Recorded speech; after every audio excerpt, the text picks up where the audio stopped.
Here are 3 important lessons for life that we can all learn from the Lord of the Rings. Lesson 1. Commitment is what transforms a promise into a reality. I made a promise, Mr. Frodo, a promise.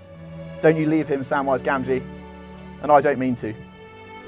When all else failed and all hope seemed lost, the outside world crumbling in, Sam reiterated his promise to Frodo, much like a vow in marriage, never to leave his side, no matter what the cost or the circumstances. Throughout the trilogy, whether better or worse, whether richer or poorer, whether sickness or in health, Sam and Frodo stuck together until the end. There were many times when this promise could have lapsed, but Samwise remained committed to Frodo, well beyond the aim that they set out to achieve. Undying commitment to the promises that you make to each other at the start of a marriage should be the cornerstone from which all of your future decisions are made. And if that's the case, much like the Hobbit's quest, the end of one road together will only ever be the start of a new one. Lesson 2. Never be afraid to call for aid. Communication is key to all success, whether that be in love, in war, or in the fictional history section in Waterstones. And so remember, never be afraid to ask your partner for help or advice, and if it's asked of you, give it unconditionally. Have trust in your love and be confident that when the beacons are lit and Gondor calls for aid, Rohan will answer.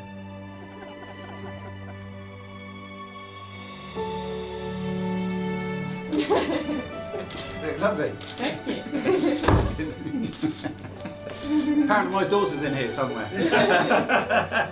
See, that's good. Looks amazing.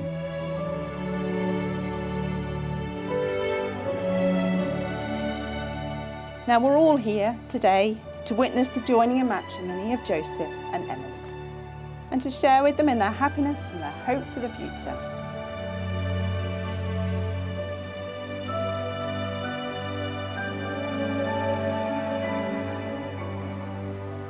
Emily, I make my promise to you.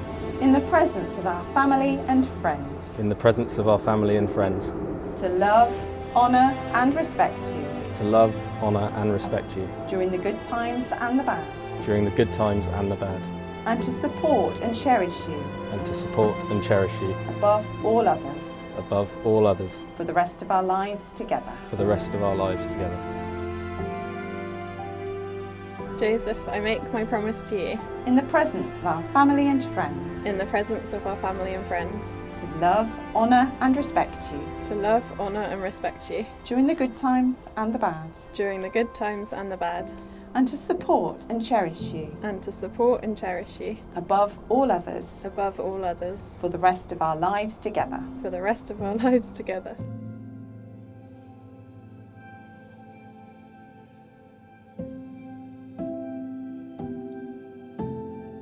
Your married life starts today, and with the love and support of all your family and friends and the rabble you've gathered around you, may you both be granted a very special lifetime together. It gives me great pleasure, and it is indeed an honour, to announce your husband and wife. Congratulations!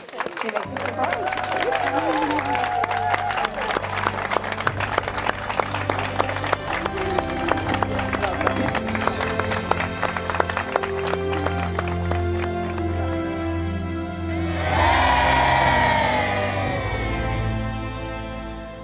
He reminded me recently that public speaking is like walking nude along Studland Nudist Beach. It's only hard for the first couple of minutes. Sorry, it's only difficult for the first couple of minutes.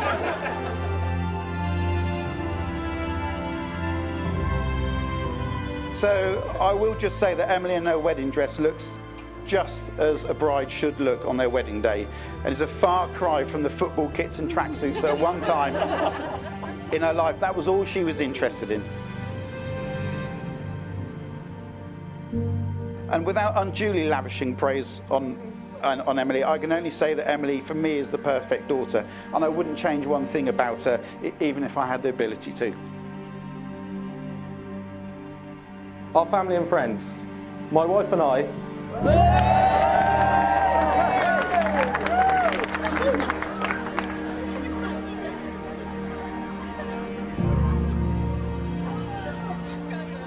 of course, being the selfless person she was, she spent 2 weeks in hospital working in Uganda helping train students there. It was in that time it became, well, it was obvious before that, but in that time it became clear that I couldn't live without her. So no sooner was she off the plane, we were off to Bath, and for some reason she agreed to marry me.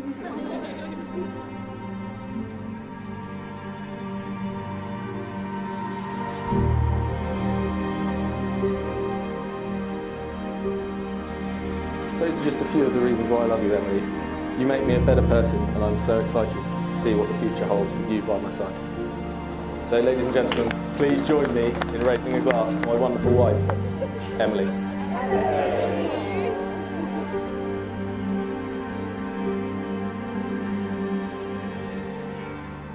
Their love for each other just, it shows through. I still don't know quite how they fit so well together, but they do. And the world is a much better place for it.